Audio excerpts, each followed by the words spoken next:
Hi guys, welcome back to Sports with Mono and Mono, and I'm Jim, and I'm here with Steve, the other Mono. Hello, everybody. Hope everybody's doing okay out there. This has been a crazy time, as we know. So this is a sports show, but we got to talk about the topic of the day, and it's the coronavirus. And Steve and I talked about it when I first got here today, saying I thought this was going to be over. I thought it was going to be a week thing. Everybody got the flu, and now it's over.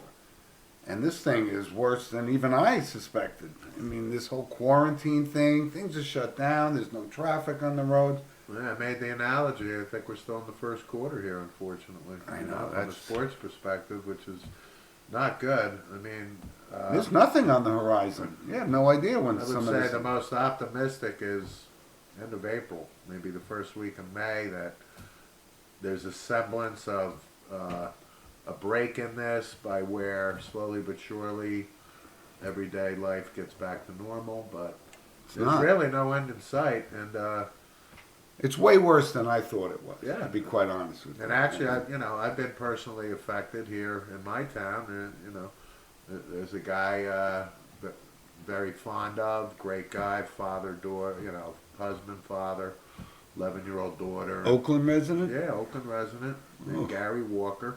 And, the prognosis is not good. He's in a coma, and he had this malaria drug injection.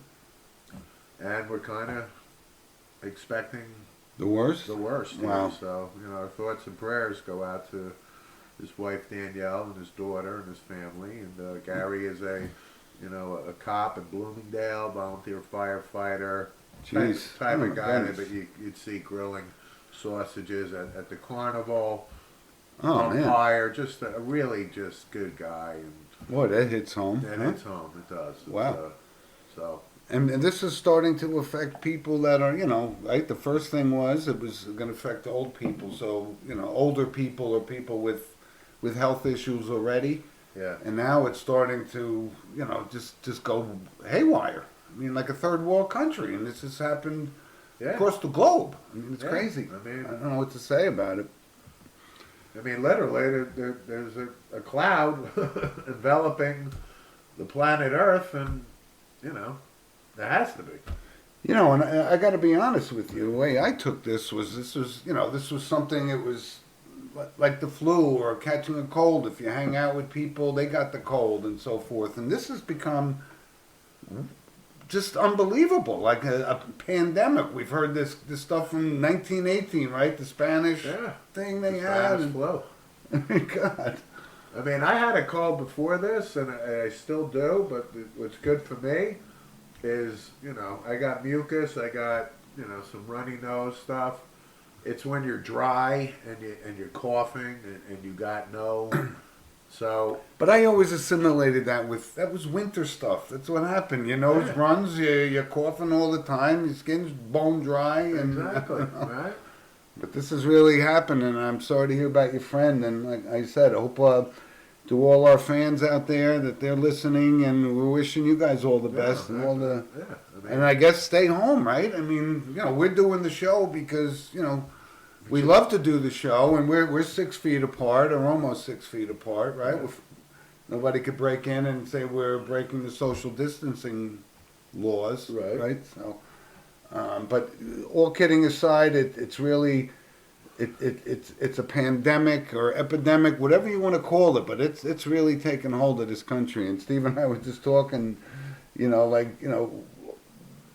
our parents are no longer with us, but if they were here for this, I mean, we'd go, really? Right. What's going on, right? Your mother called. She wants you to go to the store. Right, and I would say, I went last week, no you didn't, I'm not coming back with, But of course we would do it, and Right. we would be there. And 14 out of 18 items on the list that are gone. Right, and it would be bad if she said, just leave it at the front door instead of coming in and having 10 beers. Right? So, but listen, we try to make some light of a situation that's very difficult and very tragic for so many different Right. people. Not only Like, on the health front, it's the economy too. Right. Small businesses and every aspect of business and It's just It's crazy. It's a disaster. Right, the economy, everything's taking a hit. That's what happens when people can't go to work and That's so right. forth. So, So but this is a sports show, so we're talking about sports or the lack thereof, Right. which is unbelievable, right? This would be the week before Final Four weekend, and yep. we lived and died for that. What are we going to do next Monday night when there's no championship game starting at 9:23, right, Yeah. and go until And then the 11:30 following weekend, Augusta. exactly. So Guys like Jim Nancy would how cool would that be? Announce the NCAA championship game and then fly to Augusta on he's Tuesday. been doing it for 25 years. Exactly. Right. So You bet. But we miss sports. We miss it a lot. This is it was just getting into the prime hockey season for our basketball fans Everything. and so forth. It was awesome. So let's jump into some stuff. There's a couple of topics that I'd like to talk about, and this is sponsored by Coriano Trucking, our friends in Haverstraw, New York, and I hope their family's doing well. And actually, they're not. Guy just lost his mother-in-law, and we send our best to their family and sorry to Lily hear and that guy. My condolences. yeah, but give our best to Lily and her family as well. Yep. So I don't know, Steve. What do when we talk about the NFL? It's the off season anyway, right? But of course, we talked about Brady. We talked about it in depth. But what I wanted to talk about, because one of our fans from Dublin, California, brought it up to me, saying, you got to talk more about Brady. I said, I think we talked a lot about Brady. We know what kind of guy he is. We know what his record is. And he moved on to Tampa Bay, and, he made an analysis. He said, you should talk about it in terms of like when Montana left the Niners and went to the Chiefs, and when Favre left the Packers and he went to the Vikings. And I said, well, wait a minute. First of all, they were flops, he said.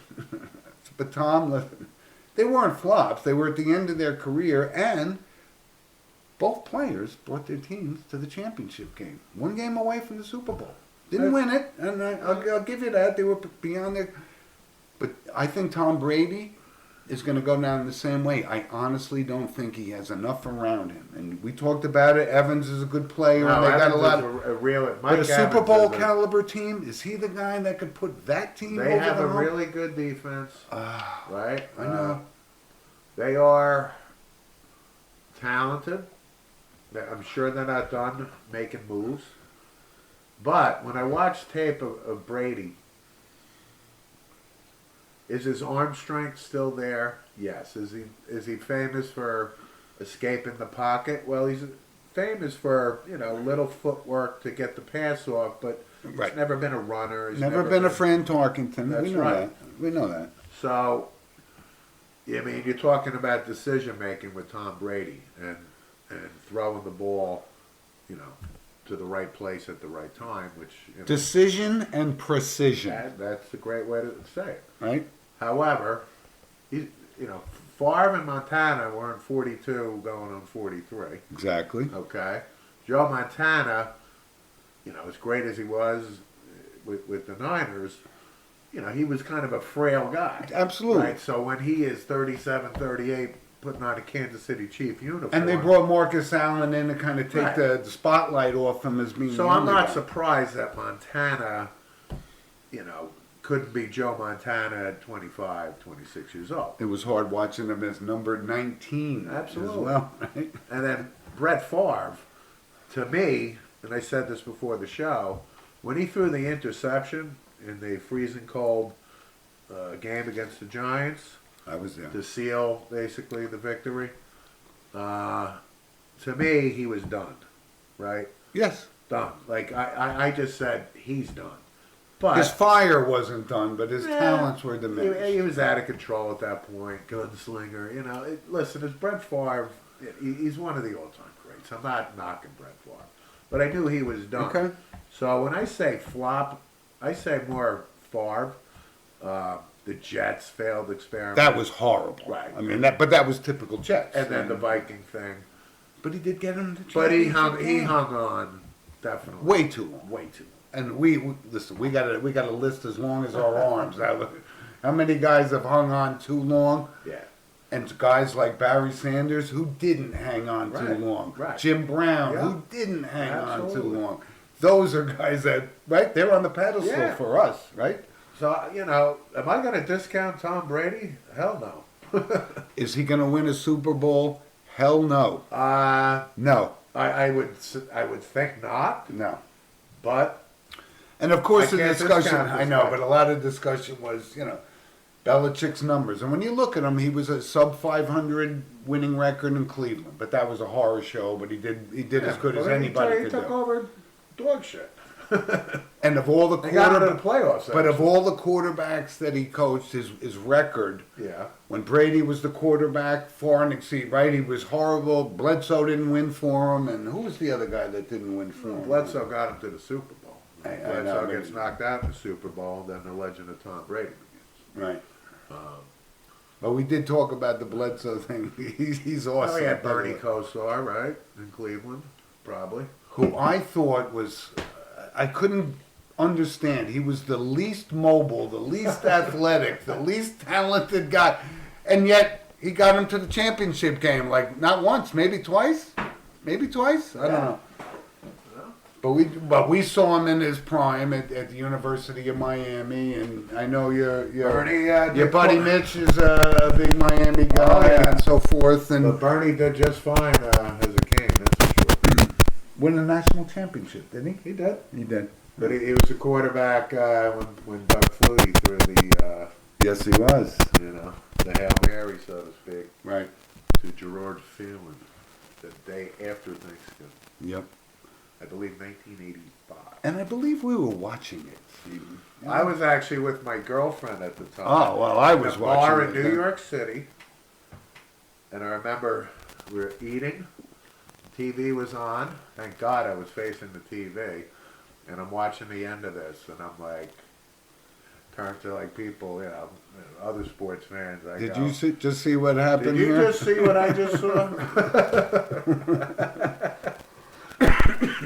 I was watching it, the old Homestead, 17 Arrowhead Road, and going, oh my God. Oh my!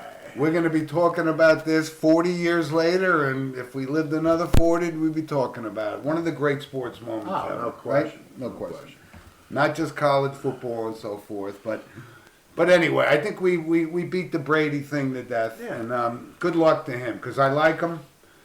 The funny thing is, when I talk about this, Steve, you and I, we loved Michigan football. We loved Big Ten football. We loved everything. But we watched everything, and we watched University of Michigan and never saw this coming. Just like, and I'll sit here and admit it, that I never saw the Brett Favre thing coming out of Southern Mississippi going, this guy's a can't miss. Well, I'll be honest. I never saw Brett Favre play a college football game ever. I think we saw him in some cheesy bowls, the Blue Bonnet Bowl or some crazy But to your thing. point on Brady, let's not forget who was in the mix at Michigan at the time. I'm going to say Drew Henson. That's exactly who it was. Who Okay. was highly touted, New York Yankee draft pick. Yeah. And, when Henson signed with Michigan, everybody thought Henson was starting, the moment he came on the campus. And you know what? Brady fended him off. And you know what? But when you look at it, he wasn't a full-time 3-year starter like some of these guys now, like Colt McCoy was as a Henson freshman. is what, third round draft? Brady was drafted third round? 6th round. Sixth round? Yep. Yeah. Sixth round. Something like that. But we watch, and nobody knows Michigan football like we know Michigan Of course. football. And we both sat there and said, this guy is going to be the greatest quarterback Of in all football time? history. Nope. I mean, nope. Never saw it come. I don't think anybody out there. If you did, let us know. Send us an email at sportswithmano@mano.com because There isn't anybody out there that foresaw this. well, maybe it was Belichick. He saw something in this and said, I don't have to draft him in the first If round. we get one email at Sports with Mono and Mono from a fan saying they saw it, you're going to have to bring a lot of documentation. And then we will have Mr. Belichick on our show the week after. But Belichick must have said, listen, nobody knows about this kid, so we can wait till the 6th round to get him. Right. And he got him. Yeah. Rest is history. Right. Right? So listen, with the sign of the times, we talked about it. This crazy world we're living in. The NFL draft, which is something we always loved and Oh my God. actually participated in, and told the story of my brother Thomas and I went to the draft and spent half of the draft talking with Gil Brandt, the architect of the Dallas Cowboys of the 70s and so forth, and Yeah. talking football like we were general managers. It was one of the greatest experiences of our life. Now, what are we doing? We're going virtual. Well, So you we're gonna know what? watch. We're gonna watch the draft on TV. It's still Well, not gonna have any different impact. when- Beggars can't be choosy in the state we're in. Right. At least it's something. something to engross in conversation about. When Right? that clock hits for 5 minutes for that first pick, believe Go. You me, know. ratings will be through the roof. And now with the Monahans, we're texting back and forth about what's going to happen before the pick and Yeah. who's going to get picked, and we love it. And Well, as of now, Joe Burrow, I still think would be the #1 pick. I can't see that changing. You know, here's some interesting conspiracy theory I've been hearing. Go ahead. I can't put much credence into it, but Ron Rivera is apparently not so enamored with Dwayne Haskins. Really? That he has a big chubby for Tua. Okay. That don't be surprised if the Redskins and he wants Tua, they take Tua, trade Haskins, but that leaves Chase Young to slip the 3 to the Detroit Lions, Ooh, we both think that would be a right? top 3 pick, Chase Young. I don't know. And then I believe Miami is 4. I don't see I there's. see them going with listen. I think Miami has enough picks that they need to make this happen. They need to put some. Well, they want either Tua or Herbert, and if Exactly. they want the quarterback, they better draft that quarterback, with their first pick. And I loved Herbert. Last year I was hoping he would come out and the Giants would pick him and so forth. But I think the Dolphins have stockpiled enough Oh, they got draft They got choices a lot of capital no to question. say we could bring Miami back on the map, right? I mean, yeah. it's South Beach. There's no basketball. There's Absolutely. nothing else going on. Make it happen. And this is Brian Flores, right? A Belichick disciple and Yeah. close friends with our friend Augie Hoffman and so Yeah. forth. Right. So yeah, but the draft being virtual, it just Hey, it's a sign of the times. that's it. So, But it's happening. So and the New York Giants, I still think they're going to trade down. I just think there's enough teams out there that need to move up for a guy they want. Giants, all I mean is they'll drop a slot 2, maybe 3 max. But if they could get a first-round pick for next year to drop down a couple slots and I think they're going to go offensive lineman. I think they have no This choice. kid from Iowa seems to be the. I think there's The consensus. there's a lot. There's this kid from Georgia who's as big as a house. For Right. God's sakes! I mean, some of these guys, I think that's their need. If they think they could move down and get a couple extra picks, and like I said, you never know. You can get a Brady in the 6th round. He could. You don't rarely get offensive tackles in the 6th round. I tell you what, we talked about him maybe 3 shows ago. This Isaiah Simmons, linebacker from Clemson. He's a I don't care. versatile player, Listen, man. if the Giants pick him, this guy is a player. I know. This guy's a player. I know. Whoever gets this kid. I think he goes before He's a player. Chase Young, though. He's Nah, that talented. nah, I He's think- that talented. I know. I think Young has solidified himself. I know, but he's just making this marketing campaign. I'm like, did you not watch your senior season? Sports with Mono and Mono did, and we were pulling for you and rooting for you, and you didn't eat them up like you did when nobody was talking about you. Well, That's what drives me crazy about some of these guys. he ate it up before his suspension. And you're And I'm not killing this kid either. Listen, me either. especially with He's the talented. especially with the debate, should the kids be paid now, et cetera, et cetera. We're talking, he borrowed money from a freaking family friend. Of course, I You know, dismiss that completely. Right. I have no. So That's not what I'm talking So the about. fact of the matter is, it's obviously a minor infraction. Granted, he got suspended 2 games. This thing was more serious. His senior season, the rest of the senior season would have been wild. Right, Steve. But when you talk about a defensive end like this, is now the standard marker is, can he be a Bosa? You know, is he that kind of an impact player that he could tear this league apart? And Well, I tell you what, I don't know about that. I gotta say, to be honest, I don't see his mobility. Did I like Nick Bosa? Sure did. Did I think Nick Bosa was what Nick Bosa looked like last year? This guy is pretty damn good. He's a beast. He's a beast, He's Stanley. awesome. He's a beast. He- He's a beast. I never should have listened to Ralph.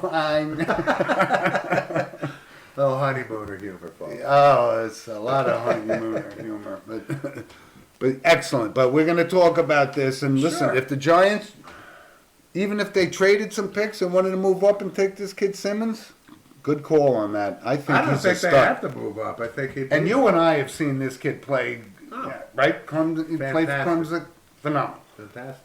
But a couple times we watched Ohio State, we came out saying, yeah, where was Chase Young that game, kind of thing. Okay. But it's going to be good, and I've always liked this kid Herbert. But I think I'm going to say right now on Sports with Mono and Mono that Tagliagola, or whatever, Tua. Let's just call him Tua. Is going to Miami. I think they need that splash, and Alright. he's the spark they need to. And the only reason I brought it up, there are rumors that Washington has a chubby for Tua. Okay. So let's shift gears to basketball. Yep. Just because, obviously nothing's going on, but ESPN's doing the top 64 all-time greatest college basketball players, so matching them up. March Madness for college basketball players all time. Right. Okay. And it's down to the final two. What is the final two? Actually, I didn't. Michael Jeffrey Jordan Okay. Against. against Mr. Lawrence Bird from French Lick, the hick from French French Lick, Indiana, Larry Bird.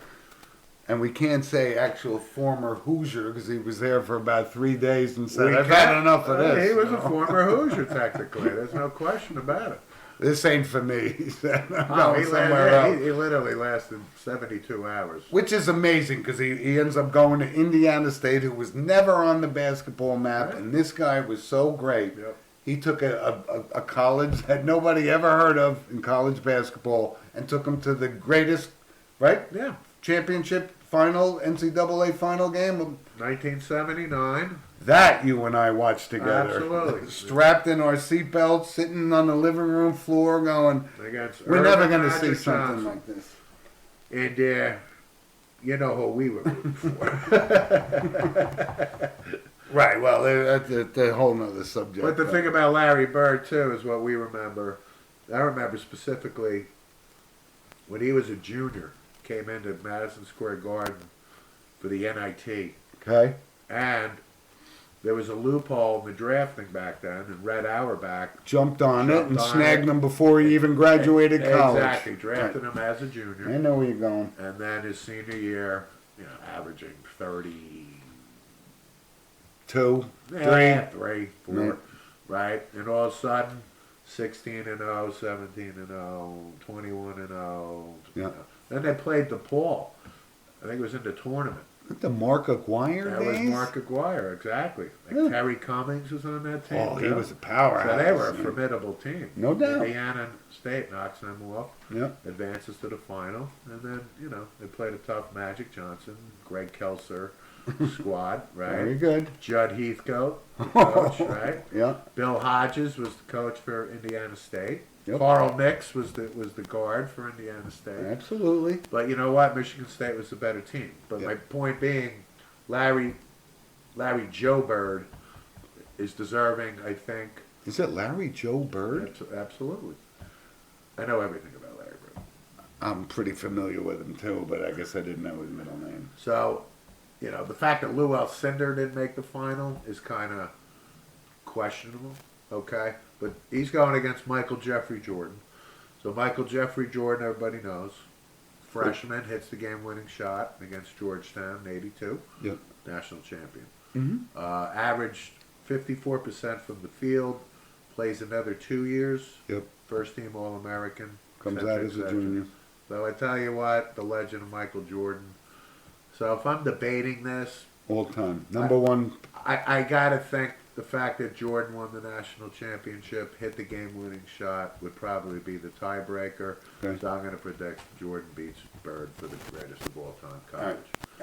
And I'm gonna throw in my thoughts on this because it's an interesting thing too. We talked about Pistol Pete averaging 44 points Yeah. and so forth, and some of Oscar Robertson, right? Right, yeah. I think he took Cincinnati to the final. Did he win a national championship, Oscar Robertson? Uh, I know he made the gotta final. Look it up. I know he made the final. Okay. But I watched some old highlights of Kareem and then even Bill Walton and in college basketball back then. It was amazing. So overall, when I think about this, people say Jordan was the greatest. And you and I talked about it, Steve. Greatest basketball player we ever saw, right? And I guess that encompasses college and the NBA. Yep. But if you want to just talk about college, you couldn't foresee what was going to happen in the pros with even Lou Alcindor, and he was unbelievable. Right. It's hard for me to say. Magic Johnson, how unbelievable was he in Christian that game? Leitner was a great college. I don't like him personally, Exactly. but I cannot deny his resume. No, but there's a handful of guys Right. that you could say, look at this, But overall, if they voted Michael Jordan the greatest college basketball player, I'd have no problem with it. But yes, did he make the shot? But so did Keith Smart at Indiana. So did Yeah. and you and I talked about it before. We couldn't think of it for Syracuse. It was not. I want to say Howard Trish, but I know it wasn't Howard Trish. It was the Ronnie Cycli, right? Raphael Addison days. Yeah. I can't think of who it was, but I would have no problem with voting Michael Jordan all time.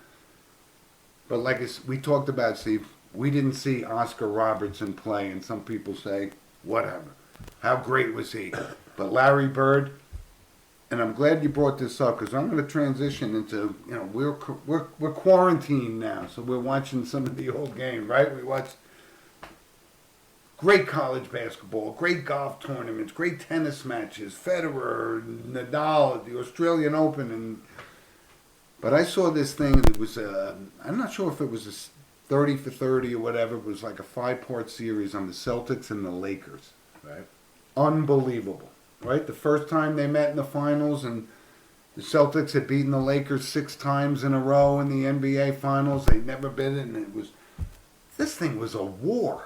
This was a war. And we talk about what Larry Bird did, and we talk about the all-time greatest players. We know it's LeBron. We know that's up there, right? Lou Alcindor.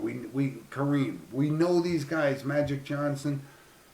But overall, I mean, this was a battle and a half, right? It was the old Boston tradition versus this highfalutin Los Angeles thing. Right.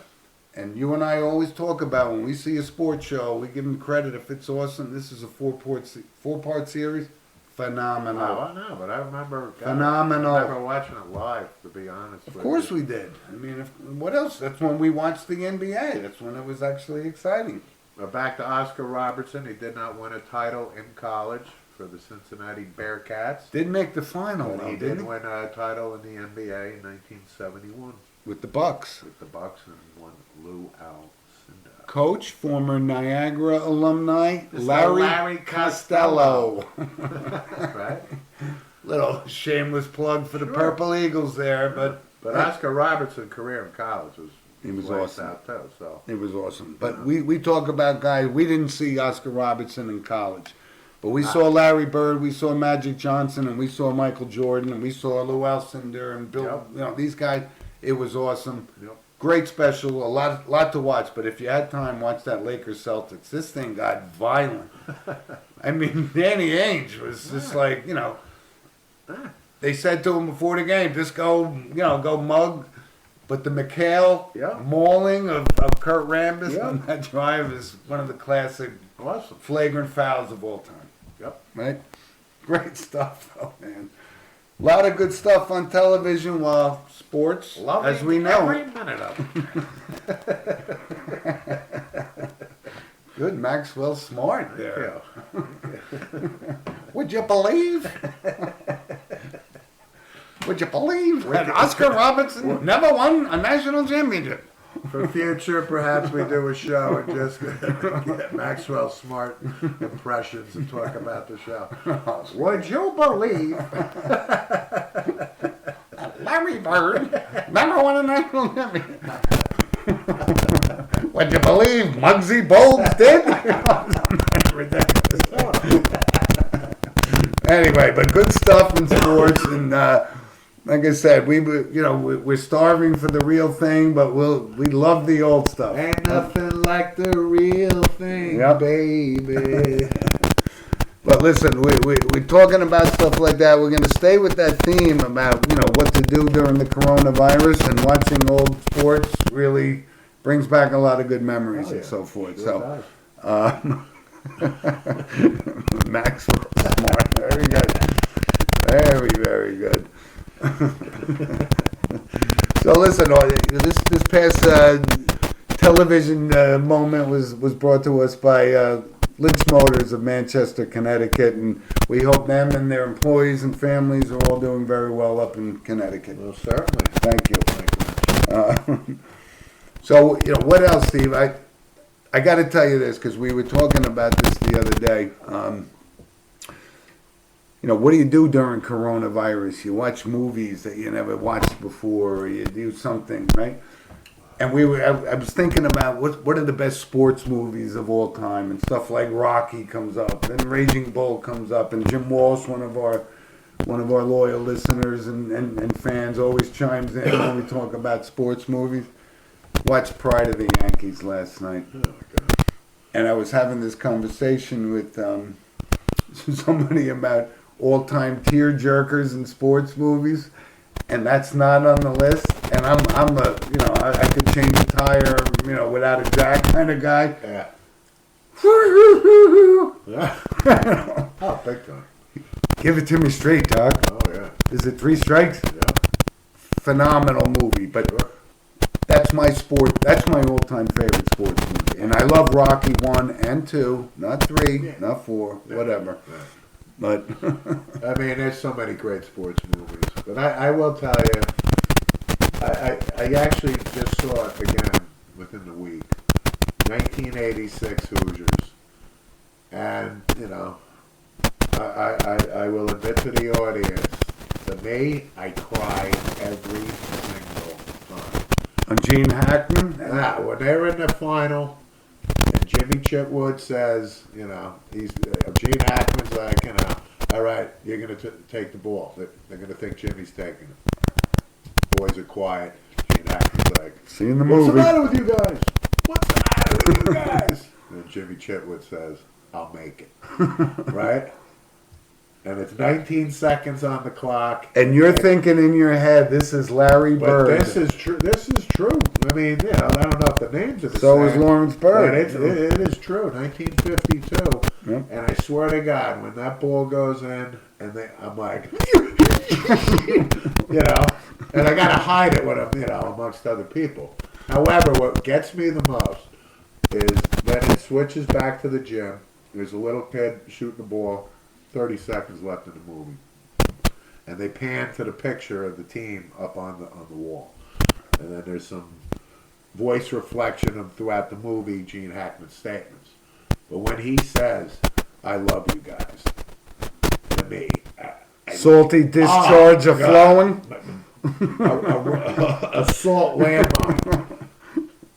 To me, I don't know, it just strikes a nerve I'm like, that's what it's all about. No question. I love that movie. So that's one of your top 3 all-time sports I movies? just want to bring that up as it's a very emotional thing for me. I enjoy that movie. Oh, I love it too. It's awesome. Yeah, but Pride of the Yankees for me, obviously, it's way up there. And you what know was our first There's an awful sports- lot of people who still haven't seen Pride of the Yankees. And the reason, I get it, Yankee fans or And there's the 10-minute dance scene in there, which could lose a lot of sports fans. It's got some, But it was corniness. beautiful ballroom dancing. Come on, Arthur Murray stuff. Expect Gene Harlow to come out or something, but it was great. I love it. It's about the Yankees. Lou Gehrig, specifically. And the crew, the casting, Yeah. phenomenal. Who was in it? George Herman Ruth played Babe George Ruth. Herman Ruth. Mark Honig, Bill Dickey, Yeah. these guys. Yeah. It is so powerful, and we'll never forget that. You know, watching that footage of him. It was July 4th, 1939. Yeah. Right, young guy. When you look at I.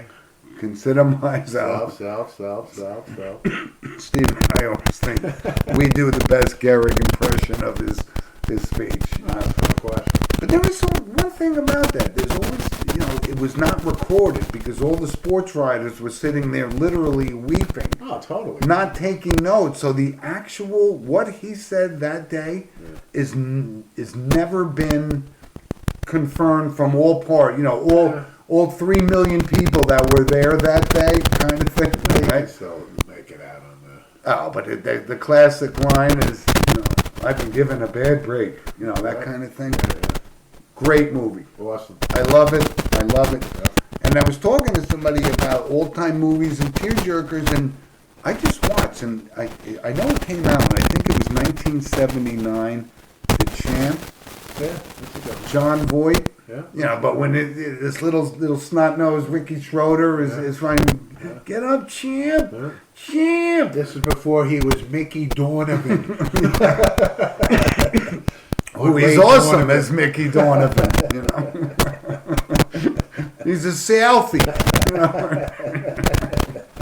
But that's one of my. But you and I and Steve and I, listen, we go back a little ways. We're not youngsters, but we're mature veterans of sports movies. Brian's song, 1971. I mean, that's the all-time tearjerker. I mean, that's what it's. Something for Joey too about. Oh, good call. John Capoletti's younger brother. Horrible movie, but powerful. Closing the Heisman ceremony Yeah. was amazing. So John Capoletti won the Heisman for Penn State. I think 1973 or 4. 73. I think it was 73. Yeah. And his brother, you know, had special needs and stuff. And Oh my God, I forgot Right? all about That's that movie. powerful. But you and I watched that together a couple Yeah. times, And and they we're both trying to pretend that it Oh, wasn't oh. affecting us. You know, Exactly. like, what are you going? I got all right. I just poked myself in the eye Both eyes. twice. Very good. Right. But I gotta say, Rocky 1 and 2 were definitely up there. Absolutely. You know. I mean, I love Rocky 1, the movie, but I got to say, when he wins that thing in Rocky 2, that ending is amazing. Oh, It's absolutely. amazing. And Raging Bull too. It's Yeah, that's more. it's more of a You don't weep at that kind of thing. I'm not Great talking- sports movie. I'm not talking about a weeper there, but I'm talking an adult movie about a sports figure. Oh, but the whole Brian song thing, we love this. You know, Jack Warden, one of our favorite actors. You know, everything about it was. The big just- offensive tackle ended up against the locker with the mustache, crying. Gail Sayers is telling the team that Pitt got a bad break. Puts the mashed potatoes on the Sayers is a rookie. It was phenomenal. Sonny Corleone as Brian Piccolo, baby.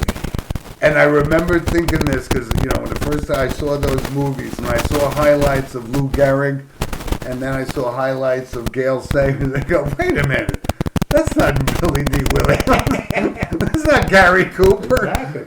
I actually believe those yeah. two played those roles. I tell you the what, point. Gary Cooper looked exactly like Lou Gehrig. He did. He did. Except he didn't have the Earl Campbell thighs No, that of he course had. not. Of course not. Because there's a picture in a book called about Babe Ruth by Robert Kramer, and I know you know who he is. Yes, one of the famous baseball Right. players. Baseball historian, had to be 90 years old, and Yeah. he wrote a book, and there's a picture in there of Lou Gehrig with his foot on the top step Yep. with next to Babe Ruth, and he was twice the At size least. of Babe Ruth. Right. He had legs that were just. Tree trunks. And do you know? Here's an obscure fact about Lou Gehrig. when Johnny Weissmuller gave up the role as Tarzan, they interviewed, he auditioned for the role. Yeah. His legs were too big for Tarzan. Not really. Denied. Denied. Because there's a great book on Lou Gehrig. If you could read anything about him, the movie exemplifies exactly how he was. Riverdale guy. Our mother actually met That's exactly Lou right. Gehrig. Lou Gehrig lived right down the street from in my Riverdale, mother. New York. And my mother used to see Lou Gehrig, She was a little girl. little girl, up and Yep. down the street. Good choice. But good stuff on the sports movies. I did want to bring something up. We remember Go ahead. a couple shows ago, we did talk about greatest sports, by Sport. Guys that we saw, we thought. And But you know what we didn't cover? Horse racing, and obviously the greatest thing we ever have seen in horse racing is Secretary. Yep. So I wanted to just bring up the Belmont, right? Okay. And I'm going to chime in when you're done because this means more to me I than just you know. I just wanted to backtrack and just say that was one of the greatest things I've ever seen in my 55 years on the planet. I'm glad that you brought this I up. thought it was Stephen. important to It recognize that. couldn't be more important because, and this happened in 1973, and I talked about this, my greatest sports moment, and I was 10 years old. I was 10 years old watching this going, this is unbelievable. Like I became 20 years old when I was watching it saying, he won by 31 and a half lengths in the Belmont Stakes to win the Triple Crown, and there's never been anybody that could ever, you and I, Steve, we brought up about soccer, Pele, end of discussion, blah, blah, horse racing, Secretariat, and every time I watch it, every picture I see of it, chills run up and down my spine. I'm so glad you brought that up because during this time, we look to say, what's going to get us through this? And it's memories like that. Oh, God. Watching, that was the greatest thing I ever seen. 31 and a half lengths. That's like saying go, and then you go to the refrigerator, get a couple of beers, and then all the other horses. Right. Go. Now you can go. Right. Big Red. The movie's great. Movie is great. Movie's great. Diane Lane does a great job as the owner. I'm so glad you brought that up because I actually neglected to bring up horse racing. And listen, we saw a lot of Triple Crown winners. We Sure saw did. Seattle Slew. We Oh, saw yeah. Affirm. We saw, Absolutely. No question. But that horse, it was so and the story of him leading up to that he became, and ultimately, you know what happened? He did do that thing which we hope all these powerful Triple Crown winners didn't do, go race again Yeah. and lose. Yeah. He lost. Yeah. But it'll never tarnish that, Absolutely not. Doesn't. never tarnish. I mean, the old timers may say, "Oh, but Man of War was something." I go, And then okay. while we're on horse, and I'll just finish with this quick memory. Foolish Pleasure versus Ruffian Yes, in that stakes race. It was just the two of them. it was just the two of them. And watching that live, Ruffian, I want to say, got halfway around the track maybe. Came up lame, Oh my God! heartbreaking, And Ruffian, who was just a beautiful horse, like majestic. majestic. And then you see that, and that's the first time. The curtain on the God! And then the news that that it put the horse out of its misery. wow. I Good just wanted memories. to bring that up, not as a great sports moment, but as a very poignant sports. And It was a great one because these Oh, were my God. horses that it was like they were the rivals like Affirmed and Alidar were, right? yeah, And awesome. I'm so glad you brought that up because you're right. You want to talk about sad sports movies? Well, that was real, that was the real. and that was like, Yeah. whoa. Yep. You know, we weren't 8 years old then. That was like 8 years later or 10 years after the Secretariat thing. So we Yeah. were older and could appreciate. Yep. And you're right. They brought the curtain Yeah. out. They had it. Yeah. And I have a lot. Listen, I mean, we could talk a lot about that. And one other one I'll bring up: Hank Gathers yeah.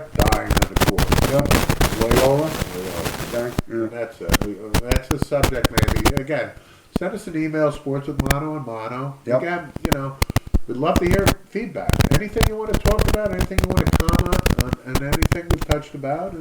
Because you may not agree. You may say, Right. this was the greatest college basketball player of all time. Sure. Send us a thing and we'll talk about why you think it. Yeah. And absolutely. Listen, Steve, before we sign off, and we're getting close to the end of the show, we always mention some notable passings Sure do. in the world of sports.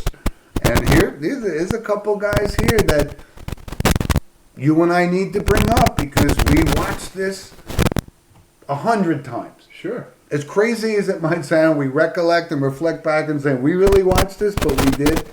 Curly Neal, Harlem Globetrotters. Frederick Curly Neal. Okay. He'll always be Curly to me. And you know how he got his nickname? It's exactly what you think it was. Because he didn't have any hair. And the Three Stooges, Curly. That's exactly how he got his nickname. Played 22 seasons for the Harlem Globetrotters. Played over 6,000 games Right. for the Globetrotters. And I tell you what, Entertaining. the Washington Generals, man, they just couldn't. Get over the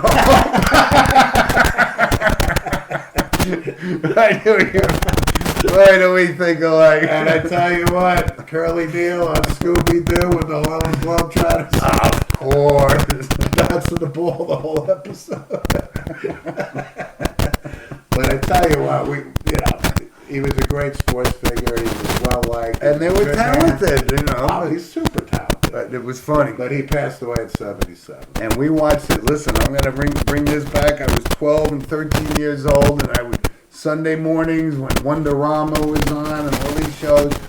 They was the Harlem Globetrotters had their own show. I brought it up to the other day. We split our sides laughing. Rodney Allen Rippey was the guy. If you know who that is, send us an email because great. He was talented, fun. It was funny, and we watched it. We couldn't watch 1 second of it now, of course, but And I will say one quick story. I think I was 12. I asked my father if he could take me to see the Harlem Globetrotters at Madison Square Garden, and he just said no. And I'll leave it at that. because they don't call traveling. And the Washington Generals need a new coach, right? Absolutely. Okay. We're gonna go on, but And one other guy before we sign off was baseball player. the toy Jimmy cannon. Wynn. The toy cannon. And we knew him as the toy cannon, this short, stocky, just packed with energy. And could he hit home runs Right. deep? You know what? I looked up Jimmy Wynn. So I remember Jimmy Wynn, 270 lifetime hitter? 30 games with the Yankees in '77. That was his last season. So he played from 1963 to 1977. He was 78 years old. Little surprised by the home run total. What's your guess? All time? Yeah. I'm going to say 290.